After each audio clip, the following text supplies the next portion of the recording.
আসসালামু আলাইকুম। আমরা একটি উৎপাদন সম্ভাবনা রেখা দেখতে পাচ্ছি, যেখানে দেখছি খাদ্য 1, 2, 3, 4, 5 লক্ষ টন। আজকে আমরা এই উৎপাদন সম্ভাবনা রেখা থেকে কিভাবে অর্জনযোগ্য বিন্দু বের করে বা অর্জনযোগ্য বিন্দু থেকে কিভাবে এমসিকিউ সিকিউ প্রশ্ন আসে তাতে নিয়ে আমরা আলোচনা করব। যেমন খাদ্য উৎপাদন যখন 0, কাপড় উৎপাদন তখন 15 টন বা মিটার।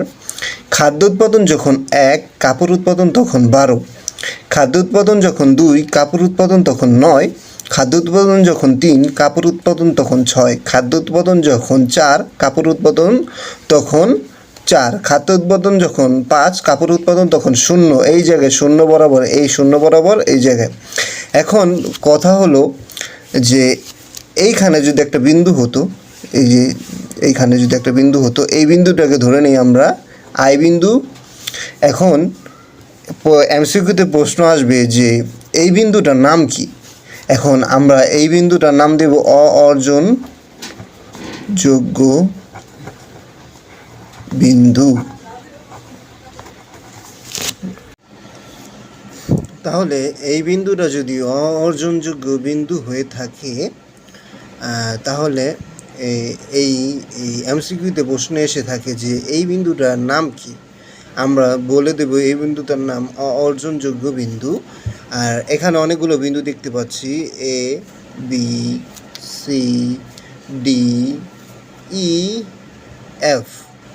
এখন এই বিন্দুটাকে বলবে ওরা যে এই বিন্দুটার নাম কি, অর্জনযোগ্য বিন্দু। আর অর্জনযোগ্য বিন্দুর বোঝার ক্ষেত্রে কিছু ধারণা দেই তোমাদের। যেমন তুমি ধরো 2 বিঘা জমিতে চাষ করো, তুমি 2 বিঘার বাইরে কিন্তু চাষ করতে পারবে না। এটা হলো তোমার 2 বিঘা জমি। এই 2 বিঘা জমির বাইরে কিন্তু তুমি চাষ করতে পারবে না, কখনোই পারবে না। তাহলে এগুলো হলো তোমার বাইরের জমি। আর বাইরের জমিতে তুমি কখনো চাষ করতে পারবে না, উৎপাদনও করতে পারবে না। তাহলে আমরা বলবো যে এই বিন্দুটা আই বিন্দু হলো অর্জনযোগ্য বিন্দু, বা এখানে কখনো উৎপাদন করা যাবে না।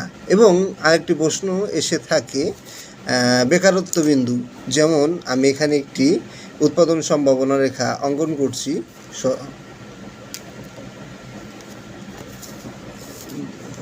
দেখতে পাচ্ছি যে এটাকে আমরা ধরলাম এক্স, এটাকে আমরা ধরলাম ওয়াই।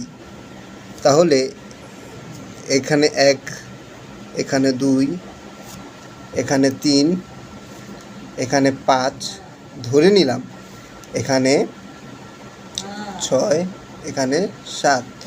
তাহলে এইভাবে যখন আসবে এই সম্ভাবনা রেখাটা, তখন প্রশ্নে বলা থাকবে যে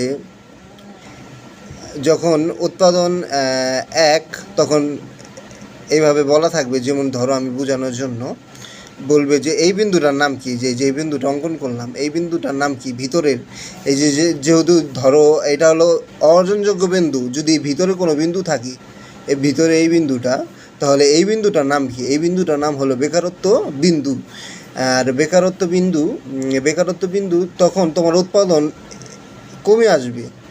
আগে উৎপাদন ছিল এতটুকু, বৃদ্ধি ছিল তোমার, এখন উৎপাদনটা কমে এসেছে, যে এতটুকু এসে পড়েছে। এখন উৎপাদন এতটুকু আসার কারণে তুমি উৎপাদন কম করতে পারছো, যার ফলে তোমার বেকার থাকার চাহিদাটা বেশি দেখা যাচ্ছে। আগে যখন তুমি এতখানি বেশি উৎপাদন করতে পারছো, এখন করতে পারছো অল্প, খুবই অল্প পরিমাণ। আর অল্প পরিমাণ উৎপাদনের কারণে বেকারত্ব থাকারই কথা।